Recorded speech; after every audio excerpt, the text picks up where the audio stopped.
meet you. What's your name? Emmanuel. Hey, Emmanuel. How are you? This is my lady, Nadia. Hi, nice to meet you.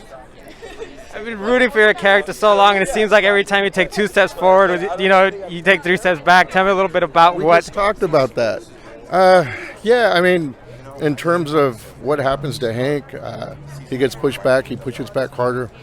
I kind of came to the conclusion today. He's actually, when I say he's tough, I mean that because he's resilient. Like he's like a weeble wobble. He'll wobble, but he won't fall down. And I like that about him. I'm kind of honored to play a guy like that.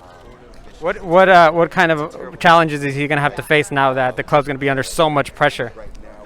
I always, since day one, after talking with Elgin, I think Hank is a guy that's in the middle of the road, not because he doesn't know what side he's on or what he's about, but he's holding up 2 dams, the old ways and the traditions of the club, because, he's more or less an old-timer, and then you have the young guys that he has to protect, and he gets where they're at because he probably was there at one time, but the dams will probably collapse, or they could collapse, but, I think that's always what's in store from the unknown. Can you talk a little bit about the storytelling between Elgin and yourself and developing your character?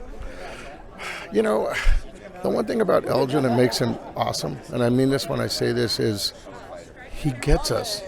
You know what I mean?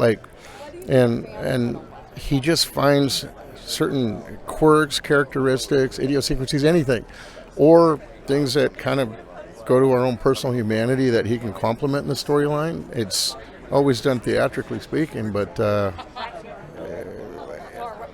he really goes there. Let me put it that way. You can tell when you get the script, it's not just words on a piece of paper. There's something to it. And also, when I've got questions where I'm not sure, what we can discuss it, he's very open about that. And that helps because he trusts me, or he trusts all of us, but we trust him, and I think that helps the process, if that makes sense.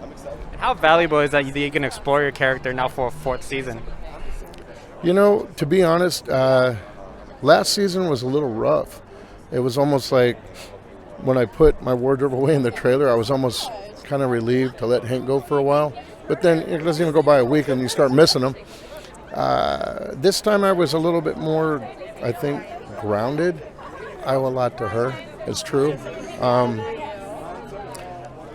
don't know. As dark as Hank can go, in my personal life, I've got that balance of light. And so when I get a little too out there, she'll yank me back in. So I think that's really kind of why it's been easier to go there with Hank. Not easier, but I've been a little more willing. Yeah. We're happy to have him back, and we're very excited to see your start. You have a good night, brother. Thank you.